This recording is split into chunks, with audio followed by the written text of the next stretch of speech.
ചുരുക്കത്തിൽ അത് നമുക്ക് എനിക്കിപ്പോൾ ഇത് കേട്ടപ്പോൾ എനിക്ക് തോന്നുന്നൊരു കാര്യം ശരിയാണെന്ന് അറിയത്തില്ല, ഞാൻ പറയാത്.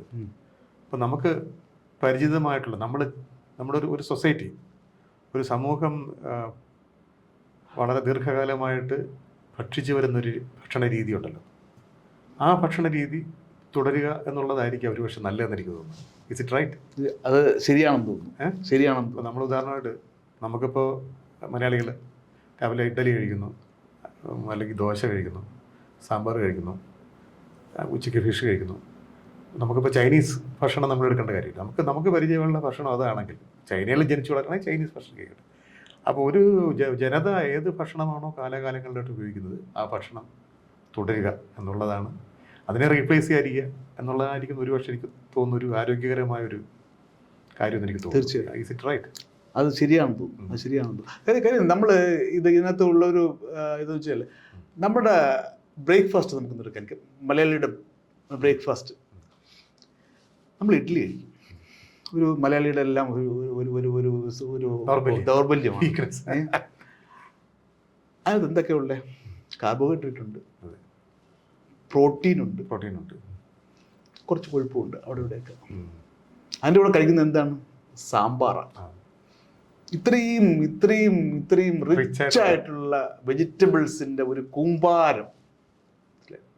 അപ്പോൾ ഇതൊക്കെയും നമ്മൾ കാലാകാലങ്ങളായി ആഡ് ചെയ്യുന്ന ഫ്ലേവറിങ് ഏജൻസ്. കായമാണല്ലോ സാമ്പാറിൻ്റെ ഒരു ഏറ്റവും വലിയൊരു അത് ഇന്ന് ഇതൊക്കെ കുറച്ച് ഞാൻ ഇതിൻ്റെ വലിയ ആരാധനയല്ല ഈ പഠനങ്ങളുടെ. പക്ഷേ കായം ഭയങ്കര ആൻറ്റി ബാക്ടീരിയൽ ആണെന്നും ഒക്കെ പറഞ്ഞുകൊണ്ട് പഠനങ്ങളുണ്ട്. അല്ല, എനിവേ അത് നമ്മുടെ ശരീരത്തിന് അറിയാവുന്ന കാര്യമാണ്. അതെന്തായാലും ദോഷം ഉണ്ടാക്കുന്നു എന്ന് തോന്നുന്നില്ല. നമ്മുടെ ഒരുപാട് മുൻ തലമുറകൾ കഴിച്ച് ശീലിച്ച ഒരു ഭക്ഷണമാണല്ലോ. അപ്പോൾ നമ്മുടെ ശരീരവും അതുമായിട്ട് ബന്ധപ്പെട്ടാണല്ലോ ഉണ്ടാകുന്നത്. അപ്പം അത് പരിചിതമായ ഭക്ഷണമാണ്. ഈ പരിചിതമായ ഭക്ഷണത്തിലേക്ക് നമ്മൾ ഒന്ന് തിരിയുന്നതായിരിക്കും നല്ലതെന്ന് എനിക്ക് തോന്നുന്നു. ബോഡിക്ക് ഒരു പക്ഷേ സ്ട്രെസ് കുറഞ്ഞത് അതായിരിക്കും. അതിനകത്തുള്ളൊരു സയൻസ് എന്ന് പറഞ്ഞു കഴിഞ്ഞാൽ നമ്മൾ ഭക്ഷണം മാറിയതോടൊപ്പം നമ്മൾ കാണുന്ന അസുഖങ്ങൾ മാറിയത് നമുക്ക് മനസ്സിലാക്കാൻ പറ്റും. എന്ന് വെച്ചാൽ ഒരു 50 വർഷം മുമ്പ് നമ്മൾ വൈദ്യശാസ്ത്ര രംഗത്തുള്ള ഡോക്ടർമാരായിരുന്നാലും വൈദ്യശാസ്ത്രങ്ങളിൽ കണ്ടുകൊണ്ടിരുന്നത് ഈ അണുബാധ ഇൻഫെക്ഷൻസ് കൊണ്ടുണ്ടാകുന്ന അസുഖങ്ങളാണ് നമ്മൾ കണ്ടുകൊണ്ടിരുന്നത്. നമ്മൾ ഡയബറ്റീസ് അങ്ങും കാണുമായിരുന്നു. ഞാനൊക്കെ പിന്നെ MBBS പഠിക്കും.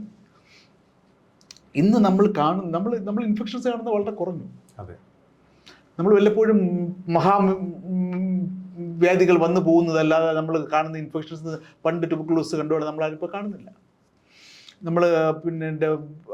പക്ഷെ നമ്മൾ കാണുന്ന വേറൊരു ഗ്രൂപ്പ് ഓഫ് അസുഖങ്ങളുണ്ട്. ഡയബറ്റീസ്, ഹാർട്ടിന് അസുഖം, കിഡ്നിക്ക് അസുഖം, ഈ ഓട്ടോ ഇമ്മ്യൂൺ അസുഖങ്ങൾ.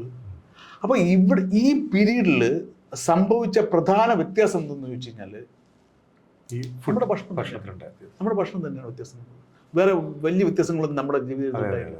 അപ്പോൾ അത് നമ്മളൊന്ന് അങ്ങോട്ട് റിലേറ്റ് ചെയ്ത് കഴിഞ്ഞാൽ ഇത് തമ്മിലൊരു റിലേഷൻ ഉണ്ടെന്ന് നമുക്ക് മനസ്സിലാക്കാൻ പറ്റും. അത് നമ്മുടെ സാധാരണ ജീവിതത്തിൽ ഒബ്സർവേഷൻ കൊണ്ട് നമുക്ക് മനസ്സിലാക്കാം.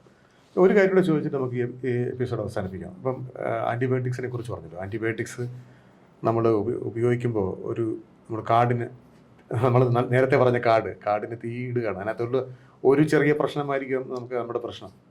അപ്പോൾ അതിൻ്റെ ഉപയോഗത്തിലുണ്ടാകുന്ന ഒരു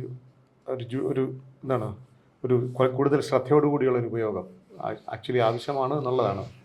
വളരെ ആവശ്യമാണ്. എനിക്കൊന്ന് ജനങ്ങൾ അറിയേണ്ട ഒരു കാര്യമാണ്. പലപ്പോഴും ജനങ്ങൾ തന്നെ വന്ന് ചോദിച്ചിട്ട് അത് ഡോക്ടർ ആൻറ്റിബയോട്ടിക് വേണം എന്ന് ചോദിക്കുന്ന രീതിയുണ്ട്. പക്ഷെ അതൊരു എനിക്ക് തോന്നുന്നു അത് നമ്മുടെ കൊച്ചു സംസ്ഥാനം കേരളം ഒരു കാൽവെപ്പ് നടത്തിയിട്ടുണ്ടെന്ന് തോന്നുന്നു. ഞാൻ അടുത്ത കാലത്ത് പേപ്പറിൽ ഞാൻ ഒരു ന്യൂസ് കണ്ട്. കേരളം നടത്തിയ ഒരു പ്രിസ്ക്രിപ്ഷൻ ഇല്ലാതെ ആൻറ്റിബയോട്ടിക്സ് കൊടുക്കരുത്. അതുകൊണ്ട് മാത്രം കഴിഞ്ഞ 1 വർഷത്തിനുള്ളിൽ ഫാർമസികളിൽ നിന്നുള്ള ആൻറ്റിബയോട്ടിക് ഉപയോഗം 1000 കോടി രൂപയുടെ ആൻറ്റിബയോട്ടിക്സ് ഉപയോഗം കുറഞ്ഞെന്നാണ്. 1000. ഇത് സംഭവിച്ച വ്യത്യാസം ഇത്ര മാത്രം. ഏതാണ്? പ്രിസ്ക്രിപ്ഷൻ ഇല്ലാതെ പോയാൽ മരുന്ന് കിട്ടില്ല.